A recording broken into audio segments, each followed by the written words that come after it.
Welcome to another episode of R&R Live and Life. In this episode, Rick and I leave Pingaring and make our way to Calgaran, then on to Cundinin, where we spend some time exploring before making our way towards Brockton. I was excited to see my first malleefowl this morning as we drove towards Calgaran.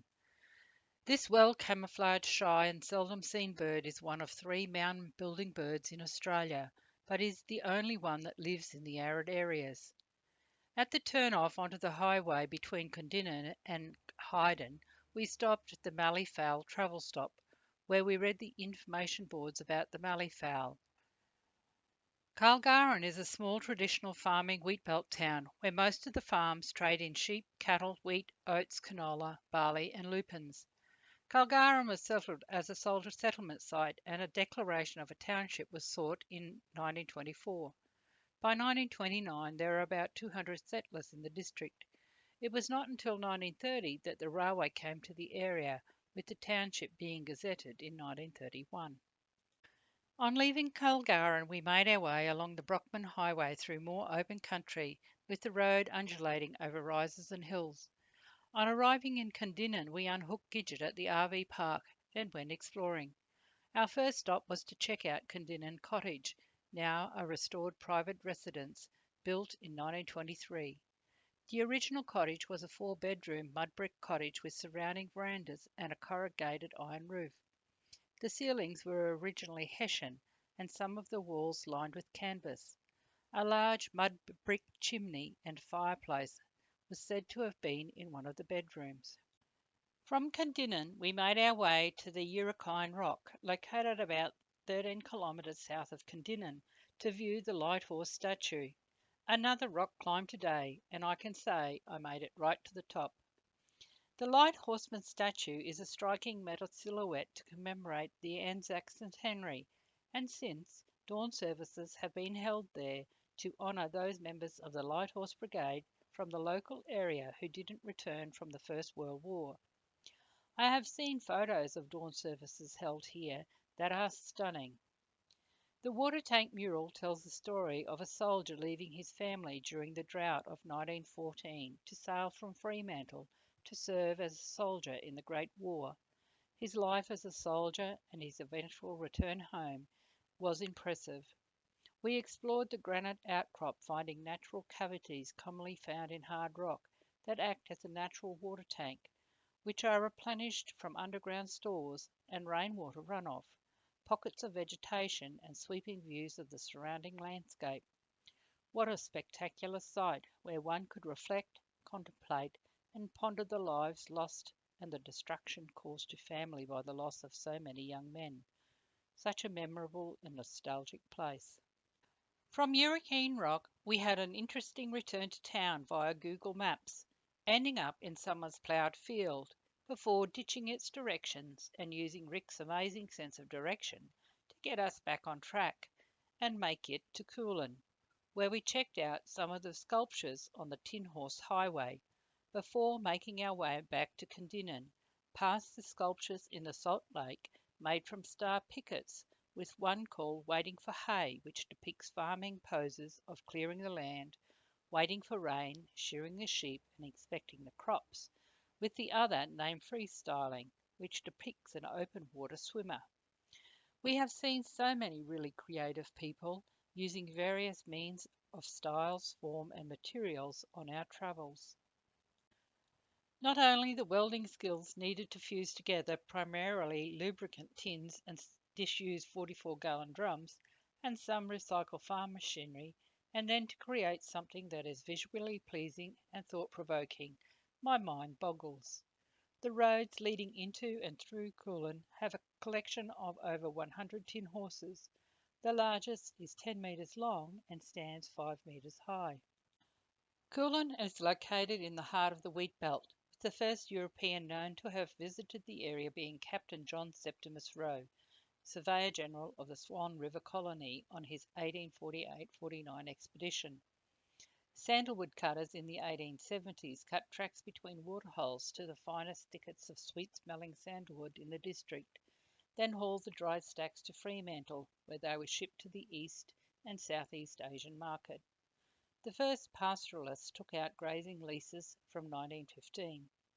Coolin Rock Soak, north of Coolin, provided fresh water year round and attracted the first settlement to the area, with the town developing after the railway connected from Narrogin in 1915 and the trains began running on the line in 1916. Condinan was opened up for selection in October 1910, with farmland surveyed into blocks of 405 hectares and classified as either first, second, or third class land, with the first country to be surveyed the heavily timbered land, since it was more fertile and therefore more desirable. The township was surveyed in 1914, with the town lots quickly taken up and the first town store being built in 1916.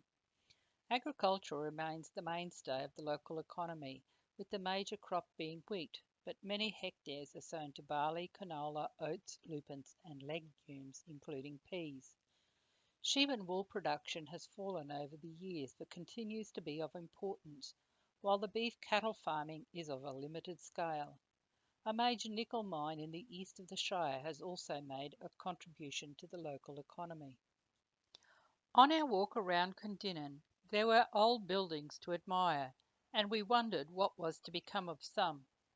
The Golden Fleece at the Fuel Stop restaurant was a reminder of years gone by, and both Rick and I wondered just how many were still around.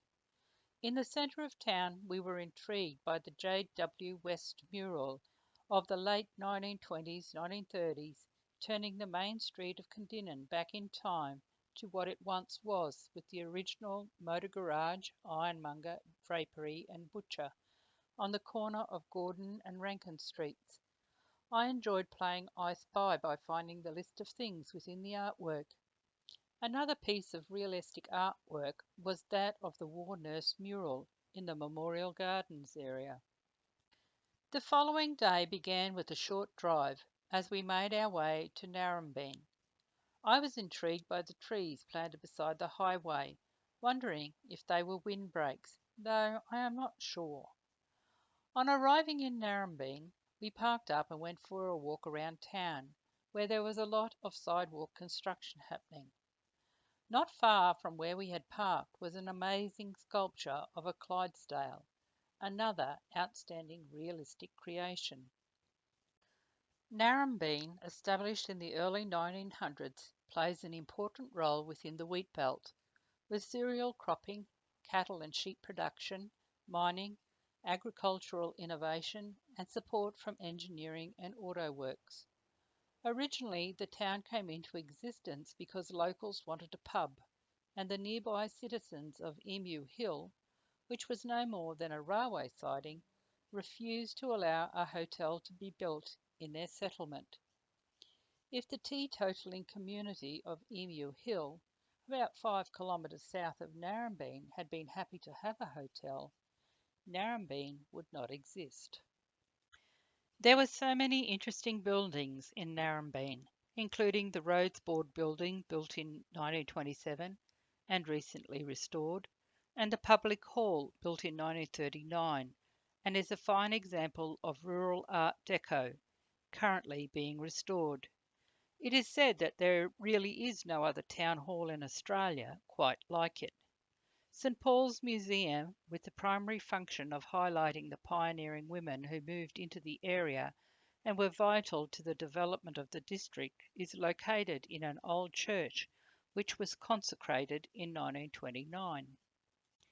In Apex Park, the Shire has created a fantastic stargazing place with the observing pad, seating, the giant planisphere, and a grassed area. Adjacent to the Narrabeen Roadhouse, with entry through the roadhouse, is a modern interpretive centre focusing on grain growing in Western Australia. Displays include the 1950s farmhouse kitchen, a humpy, a grain stack, an interpretive cooperative bulk handling area with weighbridge and hut, displays on the future of farming, and a supermarket showing end products like breakfast cereals and bread. It also has an interactive agribusiness section, an export area detailing the journey of grain from farm paddock to overseas markets, and displays on the future of farming. Sitting proudly at the entrance of Narrabeen Recreational Centre is the Narrabeen Hawk, a huge, unique statue created from historically worn and recycled metal, some dating back to the early settlers, with an impressive wingspan of 2.5 metres and 1,000 individually cut feathers. From Narrabeen, we drove out to Roe Lookout on Emu Hill, leaving Gidget at the bottom before walking up a very steep climb to the top. The granite monolith, situated approximately 15 kilometres from Narrabeen, was named after John Septimus Roe, who led an expedition eastward from York in October 1836. Roe Lookout is the highest point in the district and gave us picturesque views across to the town of Narrabeen and the surrounding nature reserve. At the base of the hill is Emu Well, which dates back to the mid-1800s and was a source of drinking water for the early settlers. From Roe Lookout, we continued on to Bruce Rock, that boasts some of the Wheatbelt region's most impressive rock formations, including Bruce Rock and Kokobin Rock. At Bruce Rock, there was a sign that read, "This marks the campsite of John Rufus Bruce, who worked in the area in 1879, after whom Bruce Rock was named." The town got its name from this low granite outcrop which lies to the east of the town, and which was named after the sandalwood cutter, who set up his camp near a soak at the base of the rock. The town was gazetted in 1913. To help celebrate its 100-year history, a centenary mosaic path of more than 300 mosaic tiles that record local farms, buildings, churches, sporting groups, shops and families was constructed. An interesting walk through history. In town, we also viewed the heritage listed Shire office building, opened in 1929.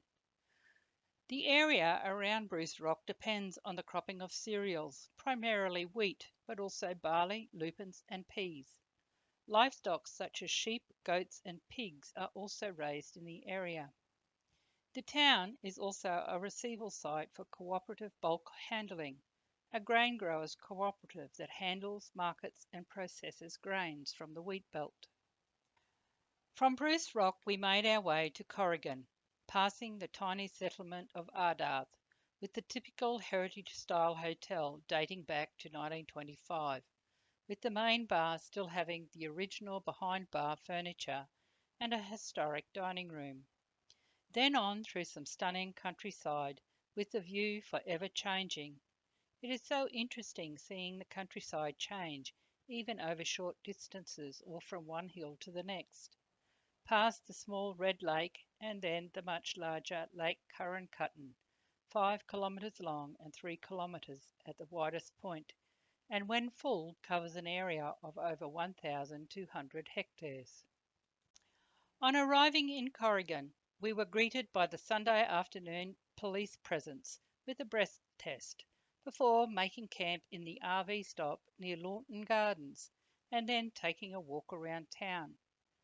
Corrigan is a small, very typical wheatbelt town, and did not develop until the arrival of the railway in 1913 and the grain board loading facility. It is predominantly a farming community, with cereal cropping and sheep its main industries.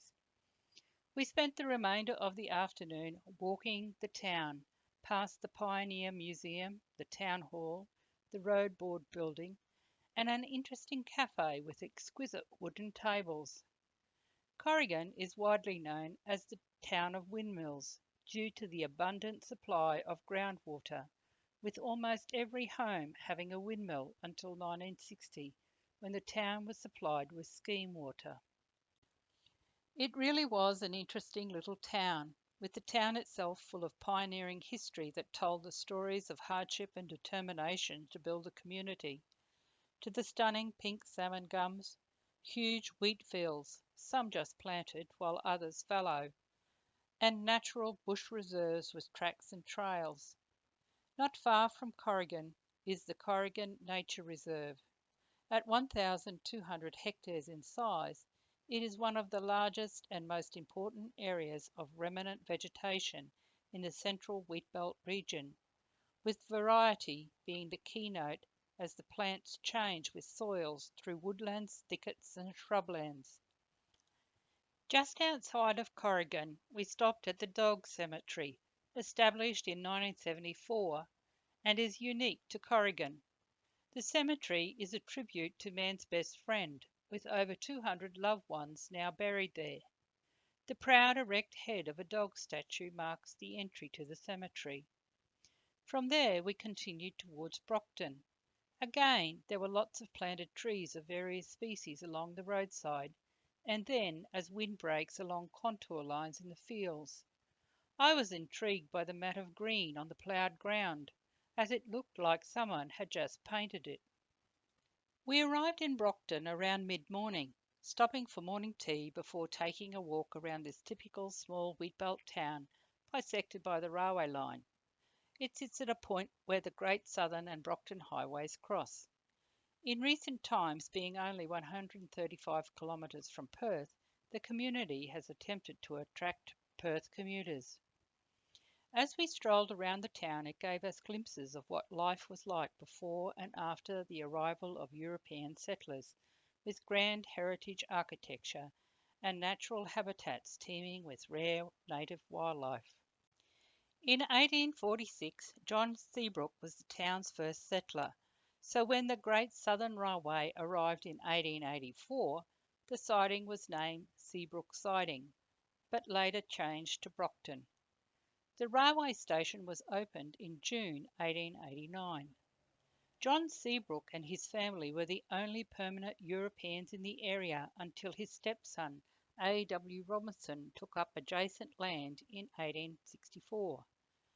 Between the 1840s and 1860s, the area was regularly visited by itinerant sandalwood cutters.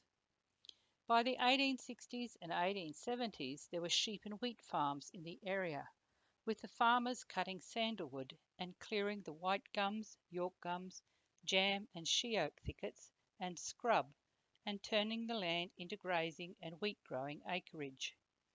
We enjoyed looking at the old railway station and Pioneer Park located in the centre of town.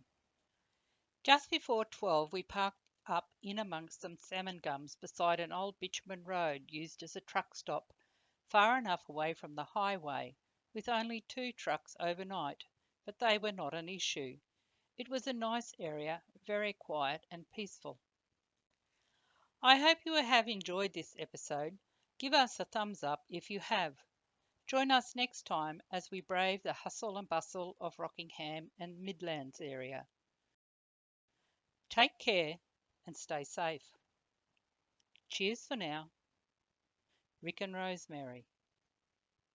R&R, living life.